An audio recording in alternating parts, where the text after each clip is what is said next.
मतदार यादीवरून जोपर्यंत सर्व राजकीय पक्षांचं समाधान होत नाही तोपर्यंत फक्त निवडणुका घेऊनच दाखवा। मतदार याद्या स्वच्छ झाल्याशिवाय निवडणूक घेऊ नका, राज ठाकरेंचं निवडणूक आयोगाला थेट आव्हान।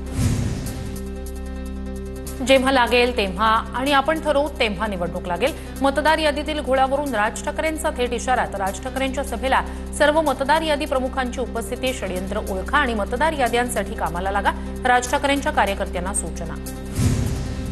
सत्ताधाऱ्यांनी गणित जमवलंय म्हणून निवडणुकांची घाई, राज ठाकरेंचा गंभीर आरोप।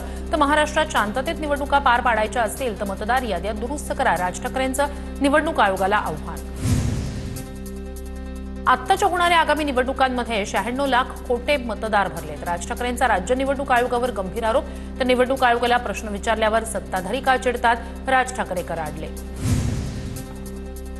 दुपारी 3 वाजता शिवसेना भवनात सर्वपक्षीय पत्रकार परिषद। पुढचा कार्यक्रम काय असेल पत्रकार परिषदेत सांगू, राज ठाकरेंची माहिती।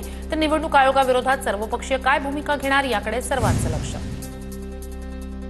पुरावे देऊनही निवडणूक आयोग ऐकत नसेल तर रस्त्यावर उतरून दणका द्यावा लागेल, संजय राऊतांचा इशारा। सर्व नेत्यांमध्ये चर्चा करून पुढील दिशा ठरवू, राऊत यांची प्रतिक्रिया।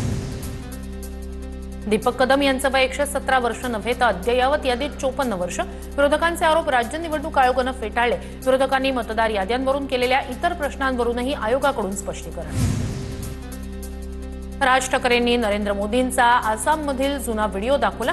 निवडणूक आयोगावर मुख्यमंत्री असताना मोदींनी गंभीर आरोप केले होते, तर मोदी जे सांगत होते तेच मीही सांगतोय, राज ठाकरेंचा हल्लाबोल। मी प्रगतीच्या आड येणारा माणूस नाही, मात्र मराठी माणसाच्या थडग्यावर बसून प्रगती होणार असेल तर अजिबात खपवून घेणार नाही, राज ठाकरेंचा अदानी आणि अंबानींना इशारा। जैन बोर्डिंग जमीन व्यवहार प्रकरणी मुरलीधर मोहोळ यांनी मंत्रिपदाचा राजीनामा द्यावा, रवींद्र धंगेकर यांची मागणी। संपूर्ण प्रकरणाची ईडी चौकशी करण्याची ही मागणी। शेट्टींच्या आरोपांनंतर पुण्यातील बिळात लपलेले उंदीर बाहेर आले, मोहोळांकडून रवींद्र धंगेकर यांचा बिळात लपलेले उंदीर असा उल्लेख। निलेश घायवळ अद्याप सापडत नाही, काही सेटलमेंट आहे का, रवींद्र धंगेकरांकडून सवाल उपस्थित। निलेश घायवळ सापडत नाही तोपर्यंत शांत बसणार नाही, रवींद्र धंगेकर यांचा इशारा।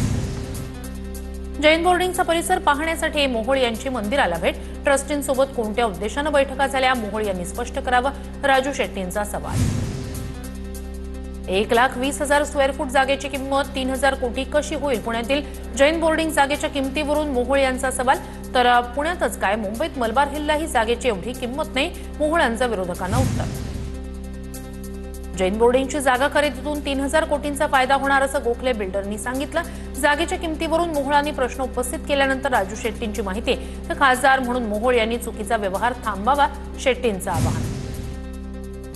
मुरलीधर मोहोळ हतबल झालेत, मोहोळांना महाराष्ट्रातील जमिनींचे रेट माहिती, मग ते ट्रस्टची बाजू घेतायत की बिल्डरची, धंगेकरांचा सवाल। तर जैन बोर्डिंग जमिनीचा व्यवहार संशयास्पद, धंगेकरांचं वक्तव्य। राजू शेट्टींनी माझ्यावर बेछूट आरोप केले, त्यांनी माझ्यासोबत नुरा कुस्ती करू नये, खरी कुस्ती करावी। शेट्टींनी विचारलं असतं तर मी त्यांना सत्य सांगितलं असतं। पुण्यातील जैन ट्रस्टच्या जमीन वादावर मुरलीधर मोहोळ यांचं स्पष्टीकरण। जैन बोर्डिंगचा परिसर पाहण्यासाठी मोहोळ यांची मंदिराला भेट, ट्रस्टींसोबत कोणत्या उद्देशानं बैठका झाल्या, मोहोळ यांनी स्पष्ट करावं, राजू शेट्टींचा सवाल। विशाल गोखले आणि माझ्यात 2 भागीदारी LLP संस्था होत्या, ज्यातून 2024 मध्ये मी बाहेर पडताना एकाही रुपयाचा व्यवहार झाला नाही, गोखलेंसोबत माझा कोणताही व्यवहार नाही, मोहोळ यांचं स्पष्टीकरण। जैन बोर्डिंग जमीन व्यवहार प्रकरणात सहभागी असलेल्यांची चौकशी करून कठोर कारवाई करावी, पुण्यातील जैन बोर्डिंग प्रकरणावर सुप्रिया सुळे यांची ट्विट करत मागणी। मुंबई आणि ठाण्यात ठिकऱ्या गद्दारांच्याच उडणार, मतदार यादीत घोटाळा नसताना विधानसभेलाच ठिकऱ्या उडाल्या होत्या, पालिका निवडणुकीला असंच चालणार नाही, शिंदेंच्या टीकेला राऊतांचं प्रत्युत्तर। निवडणुकीत ज्यांचं डिपॉझिट जप्त झालं ते ब्रँड कसे, एकाची इज्जत दुसऱ्याचं डिपॉझिट गेलं, किरीट सोमय्यांची ठाकरे बंधूंवर टीका। तर ठाकरे ब्रँड लोकांच्या भावनेचा विषय, मनसे नेते गजानन काळे यांची प्रतिक्रिया। भायखळा इथल्या वीरमाता जिजाबाई भोसले उद्यान 22 आणि 23 ऑक्टोबरला खुलं राहणार, मुंबईकरांना दिवाळीच्या सुट्टीचा आनंद घेता यावा यासाठी पालिकेचा निर्णय। मुंबई महानगरपालिकेच्या वतीनं 426 घरांच्या विक्रीसाठी लॉटरी जाहीर, लॉटरीसाठी अर्ज भरण्यास सुरुवात, अत्यल्प आणि अल्प गटासाठी घरं उपलब्ध। नवी मुंबईत कारवर बसून स्टंट केल्याप्रकरणी गुन्हा दाखल, चालत्या कारमध्ये स्टंटबाजी केल्याचा व्हिडिओ समोर आल्यानंतर सांदपाडा पोलिसात गुन्हा दाखल। पुण्यात मेट्रो आणि बस प्रवासासाठी आता वन पुणे कार्ड सुविधा, पीएमआरडीए, महामेट्रो आणि पिंपरी चिंचवड पालिकेकडून अंमलबजावणी. सुरुवातीला पुणे आणि पिंपरी चिंचवड मेट्रो मार्गांवर सुविधा लागू. पुणे बाजार समिती राष्ट्रीय बाजार समिती करण्याचा निर्णय. सरकारनं काढला अध्यादेश. अध्यादेशात माथाडी कामगारांना स्थान नसल्यानं नाराजी. काम नीट करा अन्यथा कारवाई करणार. पुणे महापालिकेचे आयुक्त नवल किशोर राम यांचा थेट इशारा. कामात त्रुटी आढळल्यास हडपसर क्षेत्रीय कार्यालयाच्या सहाय्यक आयुक्तांची जागेवरच बदली.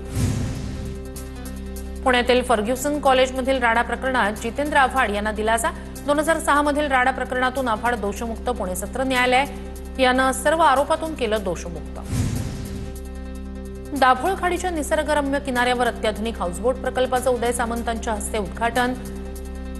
8 आलिशान रूम असलेल्या हाऊसबोटमधून पर्यटकांना निसर्गाचं अप्रतिम दर्शन होणार.